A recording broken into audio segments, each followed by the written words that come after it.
Prime time Pittsburgh Steelers football taking on the wounded Seattle Seahawks this weekend. First and foremost, before we even get into it, I want to send a extended recovery message over to Russell Wilson. Get well soon, brother. The league is better when you are slinging that football. And this week, people are finally going to learn how valuable Russell Wilson is to the Seattle Seahawks. I don't know why it takes an injury for people to open their eyes, but goddamn it, that's neither here nor there. Pittsburgh, we got to take care of business, okay? Because if you take a look at last week's game for the Seattle Seahawks against the Los Angeles Rams, in that fourth quarter, the Rams got shell-shocked when Geno Smith entered the game. Nobody expected this man to throw the football effectively, and yet he walked down the field on two different occasions and resulted in 10 points for his ball club.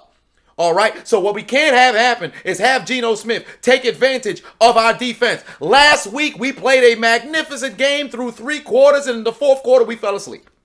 So what we don't need to do is fall asleep this particular game. Seattle's offensive line has been absolutely abysmal since freaking 2015, 16, maybe the entire career of Russell Wilson, whatever the case may be. We need to unleash Blitzburg and rack up all kinds of sacks this particular game. Next up, we need Devin Bush to finish a doggone game, all right? This man has had to leave every single goddamn game this season to my memory. That groin needs to be able to sustain a 60-minute football game.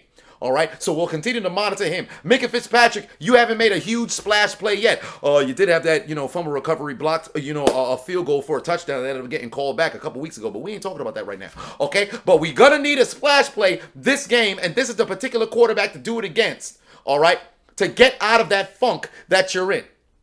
Our defense must stop the run.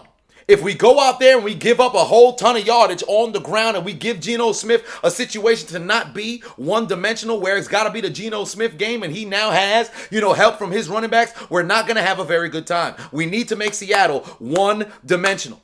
Okay, and most importantly, we got to play mistake-free football. We got to play smart football. We can't shoot ourselves in the foot. Last I checked, Plaxico Burress ain't on the roster. He shot himself in the foot when he played for the Giants, but damn it, he ended his career with the Pittsburgh Steelers. I believe he did. Never the case. We don't need this. We don't need any kind of remnants of this brother shooting himself in the foot. We go out there and we shoot ourselves in the foot with penalties. We do not need that. But the prime number one reason why we got to go out there and the reason why we'll go and win, in my opinion, has to be the offense. Seattle's defense is absolutely abysmal against the pass, abysmal against the run. There is no reason why we should not be able to take advantage. Najee Harris just had the best game of his career last week. He needs to keep the doggone train rolling, keep that momentum rolling like a fat person rolling downhill, and take advantage of Seattle's terrible defense. There is no reason why he should not have at least 20 carries, over 100 yards on the ground. Bar none. There is no reason why he should not have those kinds of numbers. Now, we lost Juju Smith-Schuster for the doggone year. James Washington, I'm going to need you to step up. I'm going to need you to step up.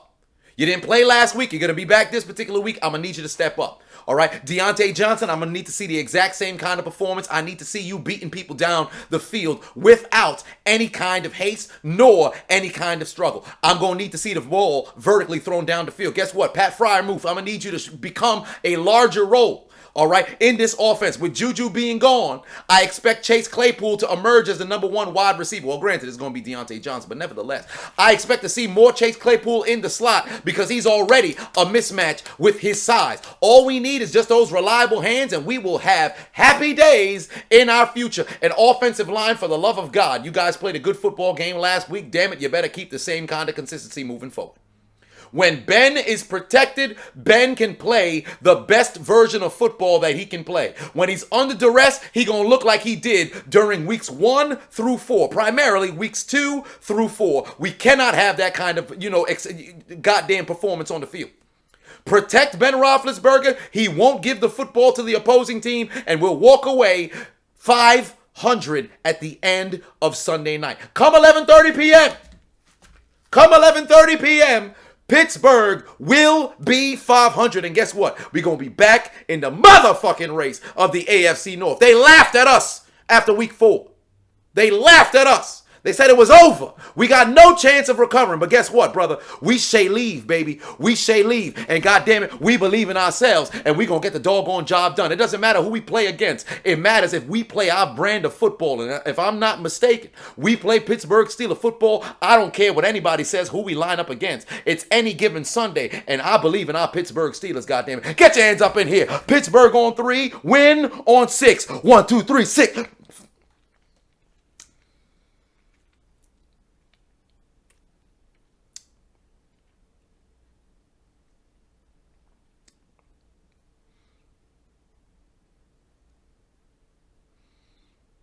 Well, that's embarrassing. 1, 2, 3, Pittsburgh. 4, 5, 6, win. Let's go, baby. Let's go.